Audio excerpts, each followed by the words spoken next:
everyone, it's Shell from Scrap Secrets and welcome back to my channel. Today's day 12 in the 2022 Countdown to Christmas series, and we're going to be making a fun fold card. Here's a picture of the card when it's all folded up. And we're going to start off with the Recollections paper pad Northern Lights. I picked out a couple of sheets of paper from that. We're going to be using some nesting dies as well as 2 pieces of cardstock. The darker one measures 5.5 by 8.5, and the lighter one measures 5 by 8. Here are the 3 pieces of pattern paper that I chose. I wasn't sure what I was going to do, but I really like those polar bears. And then I picked out a couple of stamp sets that I thought would look nice with this. And they're from MFT, and this is Merry Moments, as well as the Trio of Trees. The Trio of Trees reminded me of the trees that are on those 2 pattern papers. So I thought that I could kind of recreate that at some point, but I really wasn't sure where I was going. So I'm going to take the darker cardstock that measures 5.5 by 8.5 and score it at 4 1/4. So you're going to have 4 1/4 by 5.5 inch card base. Then you're going to take the lighter cardstock and you're going to score it at 4 6 inches. Now you could do the other side too. You could do it at 2 and 4 inches, but you want to make what's called a Z fold. So you're going to fold over the small section, the 2-inch one on the very end. You're going to fold that back, and then you're going to fold the middle score line over like you were doing folding it for our card base. So now we're going to take the shaped die and we're going to cut out the centerpiece. We're also going to create an interior piece, so you're going to be able to see through that cutout. So I'm taking the piece of pattern paper that I cut down to 4 by 5 1/4, and I'm just putting glue right along the edges. The reason I'm doing that is because we're going to take that shaped die and we're going to cut out both of the layers. When you do this, make sure that you open your card because you don't want it to cut through the bottom of the card base. I'm holding it into place because I want it in a very specific area of the card, and I'm going to run it through my Big Shot. It cut beautifully through both of those layers. I ran it through once and then backed it up, and it worked really, really well. Then I cut a frame from some holographic cardstock that I'm going to glue around the front edges of that. So I did that by using the same size die that I used from when we cut out the centerpiece, and then the next highest die up, and I just taped them together, ran them through my Big Shot again, and got a really pretty frame. That frame is going to match the snowflakes on the interior pieces really nicely. So these pieces are going to measure 1 3/4 by 4 3/4 because that each one of those folds measures 2 by 5. So I cut 1/4 of an inch off of the height and the length. So I'm going to glue those onto both of the folds there. We're going to move on to the stamping. So I took the fallout piece from the card base, that blue piece, and I wanted to stamp one of the images from MFT's Merry Moments on there. I was going back and forth between 2 of the images. One is a polar bear sitting next to Santa on either some snow or a piece of ice, and then the other one is Santa on the polar bear. And I was going back and forth until I realized maybe I should pick out a sentiment and see which sentiment I like, and then that'll help me determine which one. Both of the polar bears looked very similar to the polar bears that were on the pattern paper. So it was down to the sentiment, and the one that I chose was "You Make Any Holiday Better." I really, really liked that sentiment. So the polar bear sitting next to Santa was the image that won. Well, I'm going to ink it up in some Hero Arts Unicorn Pigment ink, which is a bright white. This is the first time that I've ever used this image as well as this little cube. This one was from a Hero Arts kit that I got, I think, from last month. So I'm going to ink it up and then very gently press it down. You don't want to press too hard with pigment ink. It'll smush very easily and it'll cause the image to look distorted. I only had to stamp it down one time, even though it was the first time I was using it.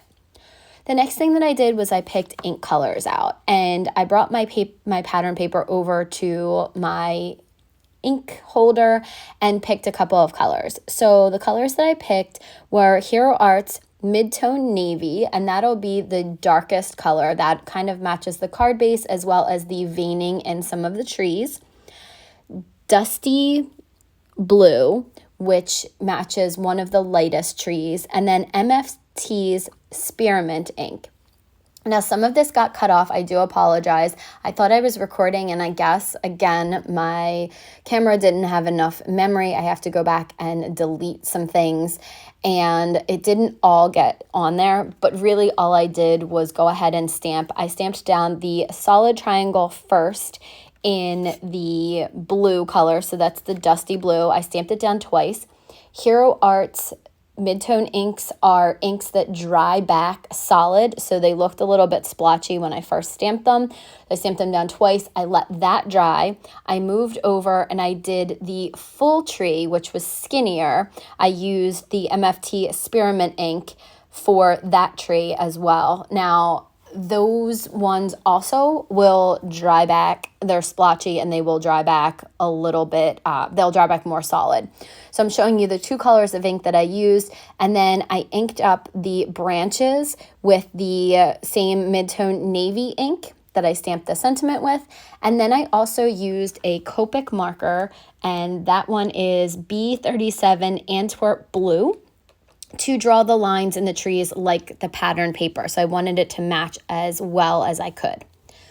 The next thing I did was, after I let the pigment ink dry, I am going to color in the images. So the polar bear, if I look really close enough at the pattern paper, he has a little bit of gray in him. So I used my Prismacolor 10% warm gray to color him in. Santa, I used pale sage to color in the outfit. I went back in with the white pencil and did all of the little trim and the pom-pom on his hat, as well as the ice or the snow that they are sitting on. So I just wanted it to be very, very light colors. You can see the blue behind it. That doesn't bother me. I didn't want it to be a very, very solidly colored image. I wanted it to just kind of have you could see the strokes from the pencil in there. It didn't want it to be really solid. So once I colored all of that in, I am going to take my white gel pen out. And this is one of my favorite things to do. I love using white gel pen to add detail to my stamped images, to characters, things like that.